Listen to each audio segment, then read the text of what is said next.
what's up, everybody? This is Christo. Welcome to Budget Freedom. And I'm Jessica. Welcome back for another episode. We're continuing our story of how we got into e-commerce and where we are today.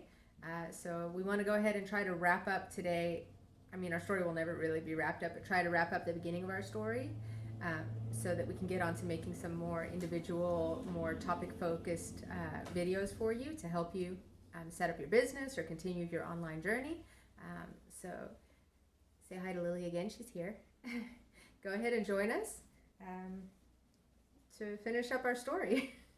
The last time we left off, we were talking about family and friends and how you need to really distance yourself from them when you're starting your business, not in a relationship kind of way, but in a business way. Try not to help too much until you're ready to help. So if you missed that video, go ahead and check it out. It was video 5 in our online selling journey. No, I think it was video 7. Was it 7? Yes. Oh, okay, I'll try 7. It's video 7. I'll actually put on the end a link Okay. to the... Sorry, guys. if you want to. This whole pandemic has got me going a bit nutto here. I've just lost my marbles, like everybody has in the world. So we hope everybody is staying safe and healthy out there and being careful and taking care of your loved ones. And yeah, money is important, but obviously our health and our family are more important. So let's focus on that and wait for the financial situation to fix. So. Stay safe and please wash your hands, guys. Wash your hands. Don't touch your face. Just be Just keep distance from people. So anyway. All right, so when we left off last, we were talking about how we had moved to a 1-bedroom apartment in Bulgaria, and we were not sure what our next move was going to be because we hadn't budgeted for an apartment at that point. We were still had our plan was still to stay with your dad, but that didn't end up working. So we stayed at your aunt's apartment, which we also dumped a whole lot of money into just to make it livable, like a floor and a sink, nothing extravagant. And we stayed there, I think we stayed there 3 or 4 months, something like that. Yeah, it was short period. It was very short. And it was during winter time. It was snowing heavily. So, Yeah. And basically it got to the point where, I went to the playground and I told you I wanted a divorce. And I was going to take the kids and go back to Cyprus, where my dad was, and just try to figure out what I was going to do next. I was going to keep doing the business, though. By the way, we are not divorced. We're still together. even stronger than before. I want to tell you guys that just work through it. Doesn't matter which person, if it's going to be your wife or the husband, just make sure that you work on it. If the one is down, help him out. Always try to help each other. And even if it looks hard, and even if you think your best friend, your best person in the world doesn't, it looks like he doesn't want you, or she doesn't want you, and she doesn't like you, just put love and kindness, and believe me, things will work out. Obviously, if it's an abusive relationship, if someone is getting beat up or something, or even mentally or emotionally, that's also very, very important. And there is no support, and you see they're really hurting, and you have to separate.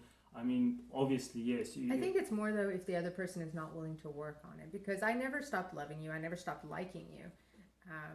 The problem was that you were stuck, and I tried everything. I had tried for 2 years to get you.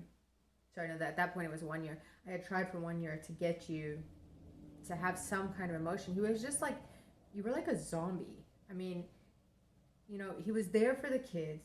And he was loving for me. He never stopped being there, but he was there, but he wasn't there. It was like a ghost. Yeah. And you would do some of the things I would ask you to do, but most of them you wouldn't. You would argue a lot. It was just, I don't know. And I don't know. And you were choosing your mom's side a lot, which really. Yeah, there is a big problem. And your dad's side. I think that's the part that really made me think, I just want to get a divorce, was because I felt like you were choosing your mom and your dad and your cousins in that town. I mean, that town, just your whole family is there, and they dictate everything. And I felt like you were choosing them over me and the kids, and that you didn't like me, actually, because his dad had actually told me to just go away, and his mom pretty much the same thing. And he didn't defend me, so Yes, that Yeah. was. But end of the day, yes, there is a subject, for another video. Yeah. We can go in deeply, like what I'm saying. I'm just trying to say that I didn't just up and say I want to divorce you for no good No, reason. no, It was a no. lot of things. It was a lot of things, and the thing And is, if I you didn't really want to divorce you. I just wanted to. I you wanted to fix our family yes, and to take care of my kids. My only priority ever is my children. So, um, yeah, I just said, well, come with me or don't come with me, whatever. And he said to me, he goes, well, if you're going to Cyprus, I'm coming. I don't care. I'll live in a tent outside the apartment. And see, that's the kind of commitment that you need out of a husband. He wasn't rude. He didn't threaten me. He didn't get angry. He did try in his own way to say, well, I am going to be there for you and the kids.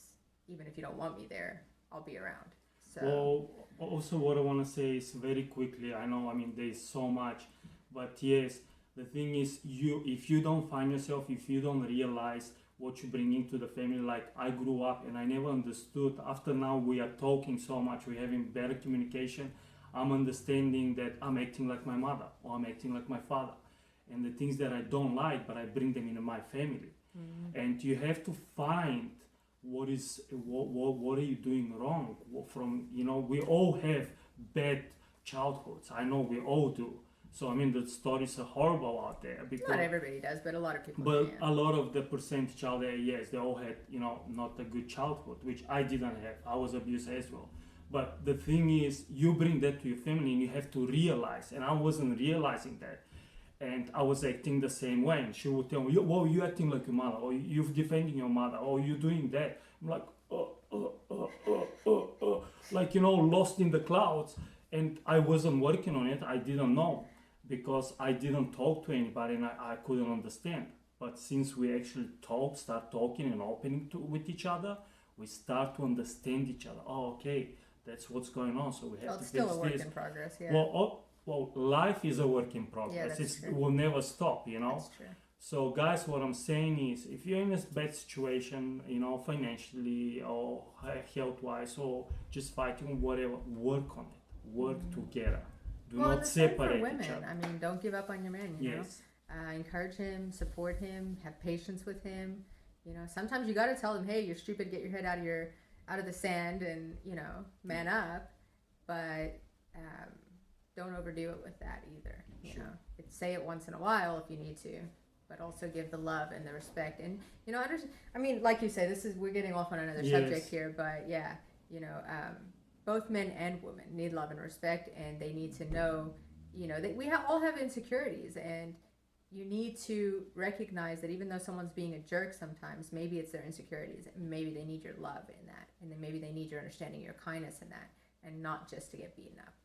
So it's hard. It's hard when you're suffering as well. Yes, it's hard to very be hard. a therapist, a support system, and deal with your own emotions, but if you can find a way to either do it with a therapist or with a friend or by yourself and get through it, it's well worth the ride. Definitely. Yeah.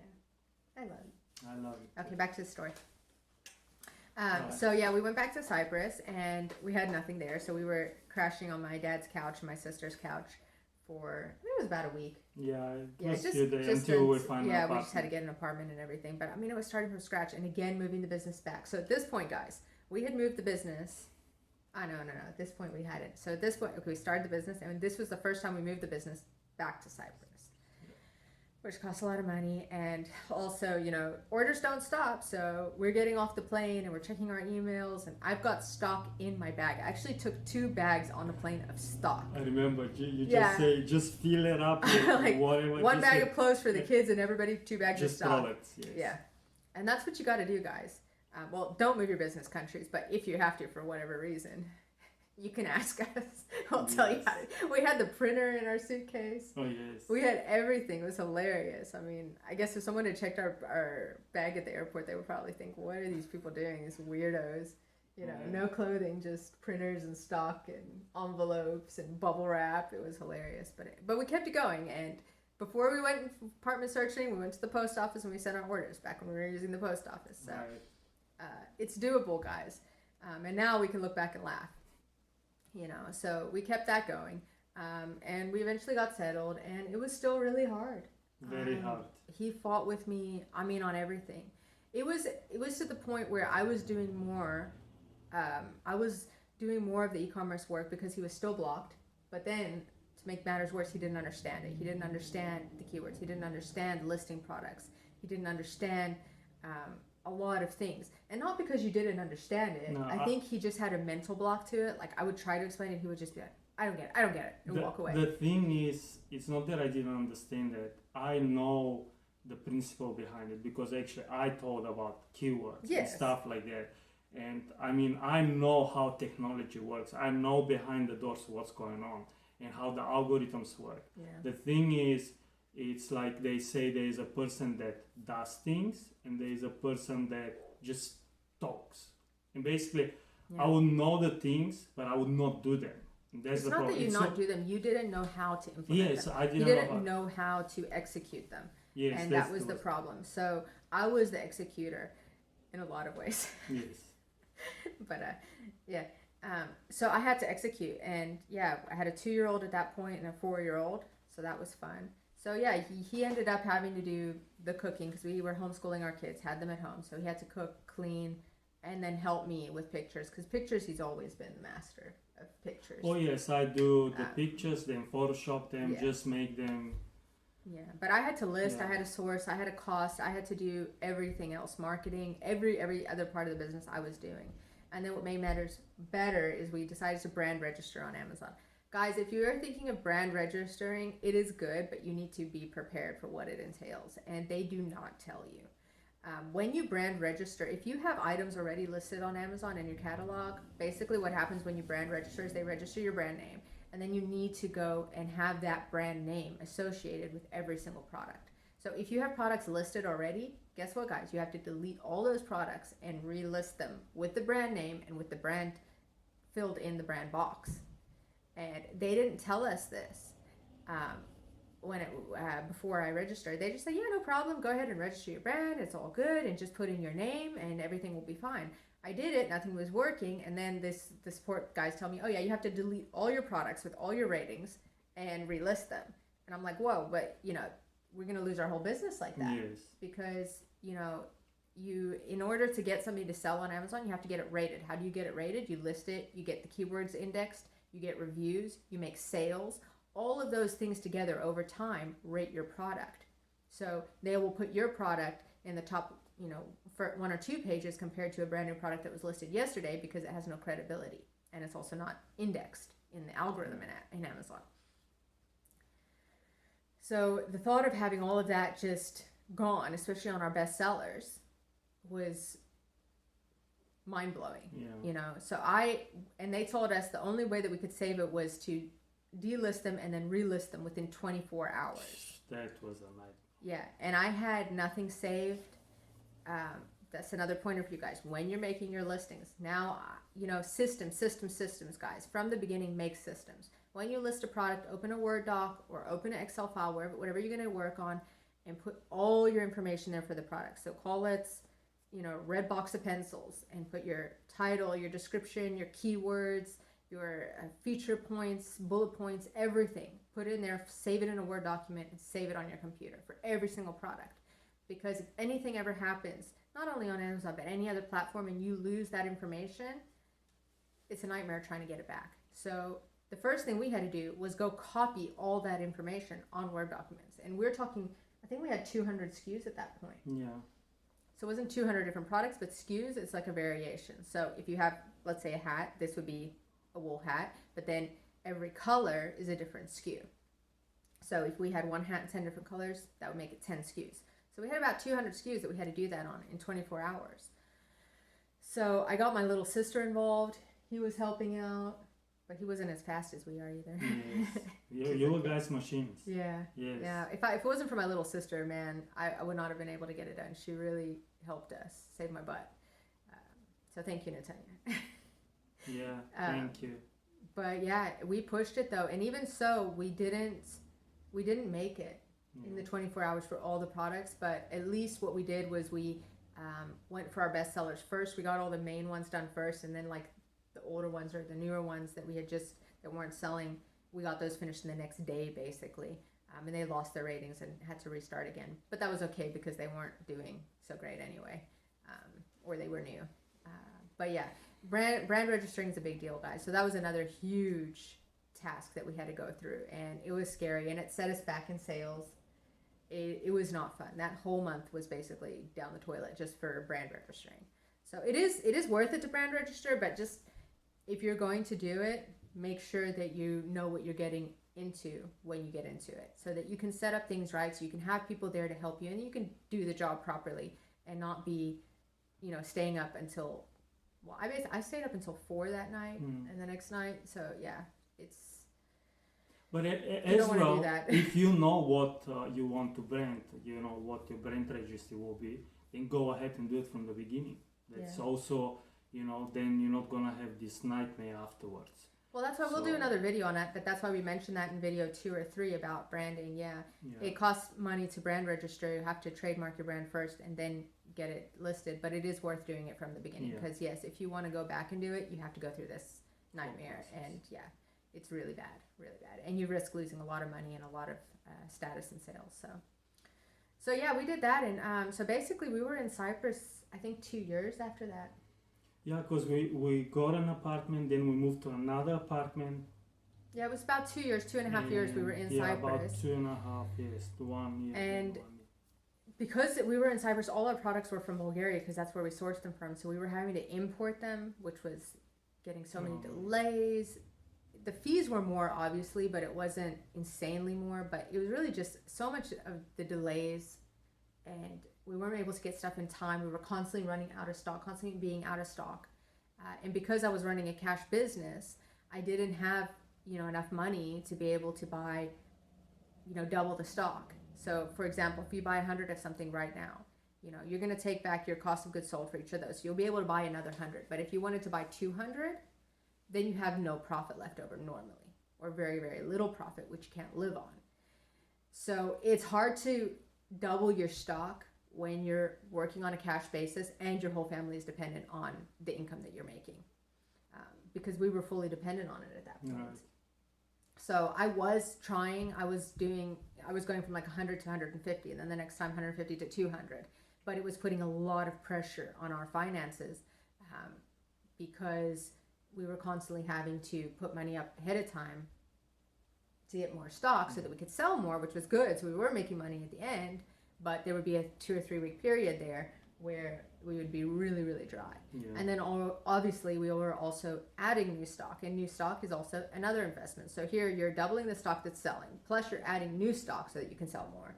But all of that is taking up all your cash flow, leaving you with zero money. So, and Cyprus is really, really expensive. And it wasn't just that. We also wanted to buy a house, and we wanted to really settle down, and we just decided that Cyprus wasn't the place for us. So we went ahead and left Cyprus and moved back to Bulgaria.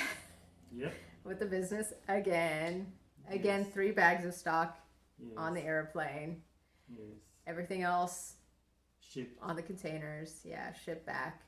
Huge expense again to move. And actually the expense was double that time because we had double the amount of stock at that point. But yeah, the good thing was we got rid of your mom. Not for long. Not for long, because she's here now again. We got a 1 year break from his mother. Yes. 1 year. Yeah, so we moved back to Bulgaria. No, but good point on that. Getting rid of his mom gave us a year, because up until that point, if you think about it, from when we started the business, we moved into your dad's house, basically, the top floor of your dad's house. So his dad and stepmother and cousins and the whole village were involved in our lives and having their input on what he should be doing and what I should be doing and how we should be running our business and if it was going to work or not. Then when we went back to Cyprus, my dad was there, but okay, he was always really supportive, I must say. Yeah. My dad never.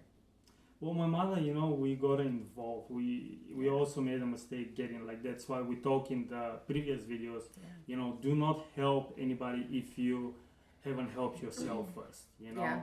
So make sure you step on your feet before you go ahead and help somebody. And even if you have a good heart, Well, I did try to help my dad and his girlfriend and my little sister. And it didn't work out. Well, actually, my little sister, we did pretty well. That's another story, though.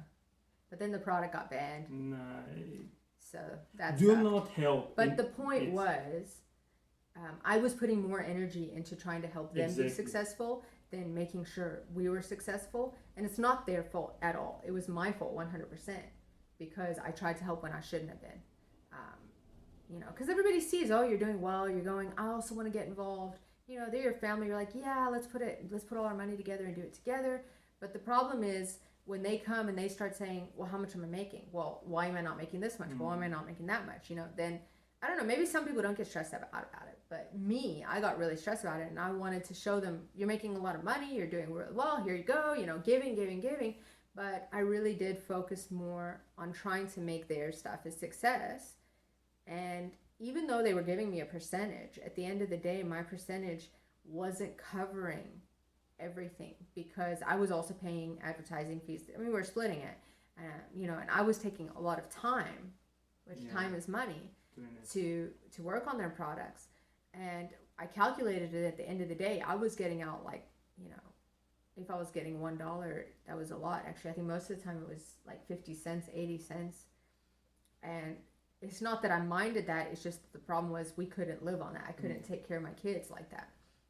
So that's really the issue with that. It's just that you need to be strong first so that when you're offered to help somebody, you can actually really help them. Because, I mean, I didn't really help them at the end of the day. I mean, I didn't hurt them, but I gave them a little bit of money. And we didn't go any further with it because they weren't happy with the returns. They didn't understand the process most of the time.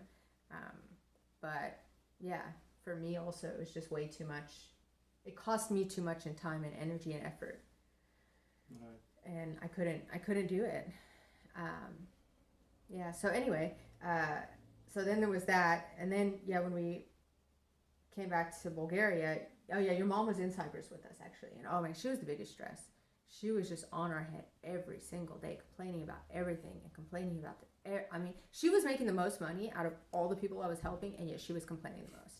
It was insane, absolutely insane.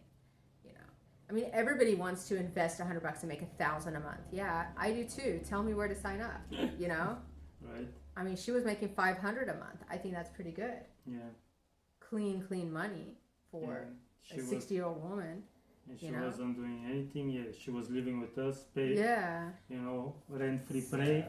Anyway, let's not go off on that tangent. So we finally got rid of her, and like I told you when we moved back, I said, let's really focus. Let's grow strong as a team, and let's really focus on building our business so that we can help people in the future, because we still do want to help people. We're suckers, but no, I don't think so. No, but no, we really genuinely still do want to help everybody we can, especially our family. Yeah. But yeah, we need to make sure that we have enough on the side and are able to really say, okay, now we can really invest this time and money into helping you and really make it a success. Yeah. And it's not only also the time and the energy, it's also the knowledge. You need to know enough about what you're doing to be able to really help people and not just be guessing so much as to whether a product will work or not work. Yeah. That's knowledge really important. is power. Yeah. Yeah. Definitely. So yeah, that was our big, beautiful plan when we came back to Bulgaria. And what happened? Yes, what happened? Yeah, what happened? Well, it happened. What happened? Tell them what happened. Yeah, I don't know. I don't know what happened. It just I wasn't ready. Maybe I don't know. I was working. I was getting up at 7 every morning and working, and I had she was 9 at the time. My 9-year-old daughter homeschooling. So in the office, her desk was here, my desk is here. So in the morning while I'm doing orders, I'm teaching her as well. And at that point, we hadn't found the really good program that they're on now. Now they're on this amazing homeschool program. Wow, yeah, it's called Acellus from America. And guys, it's affordable. It's only $25 a month or $250 a year for your kids. It is amazing. And it is so good. It's really high quality education. It's done by the Science Foundation of America. And it's so, I don't want to say easy, like it's not good schooling. It's really, it pushes them. I will put a link below for Well, if anybody's interested in for homeschooling, the yeah, schools, go ahead. yes, because it's But really the good. videos they do are just really good, and the way they explain it, and it's really interactive. The kids really feel like they're in a classroom, and like my kids are always talking, my teacher this and my teacher that, and they have a different teacher for every subject, and they have homework, and they have projects that they have to do. It's really good, and they do obviously tests and exams, and it just takes such a load off of you as a parent to know that your kid is following a curriculum, achieving their goals, and you're not losing something. Because I did try to do the homeschooling from the book standpoint, or trying to find downloads from here and there using different free resources. And the problem is, I mean, you have to become a teacher. You have to plan every lesson, plan actually the whole school year, and make sure that you're teaching your kid everything that they need to be taught. Now that's great if you're a stay-at-home mom, and that's really all you want to do. But I think even if I was a stay-at-home mom, I would still be nervous that I would be missing teaching them something. Yeah, no, I remember with Dominic, with my son, homeschooling him with books, and even though it was a whole curriculum I bought him in books, but it was a nightmare. I'm telling you, and me with my English, and he knows actually better English than me, so I'm like, oh. That was so funny. Yeah, he would come, Mom, Dad's not explaining it again. He's speaking in that with his accent. I can't understand so it. it was a nightmare. And this program is amazing. I'm telling you guys, it's amazing. I mean, now they're in the third year of doing it, and now they go. My son, who's 8, he finishes breakfast. He's like, I'm going to do schoolwork, and he's done in 2 hours usually. Yes. Okay, when he finishes his classes, like at the end of the year, he starts finishing some courses, and he goes down to 2 or 3 classes. He does it in an hour. But yeah, they're excited. They go and they do it. They learn. They actually come and tell us what they've learned. They tell each other what they've learned, and it's just so much better. They learn so much more. I'm learning actually. If I had a school like that, I would be probably, I don't know, a scientist, or I don't know, maybe a president or something else. I don't know. I'm telling you guys, it is. I wish I had something like that. And they get certificates at the end of the year. Anyway, we're not pumping to sell this, but no, really I know, but I'm so excited because it was just such a blessing to us, amazing. Because we needed to focus on the business, and we weren't able to do that when we were constantly worried about the kids' schooling.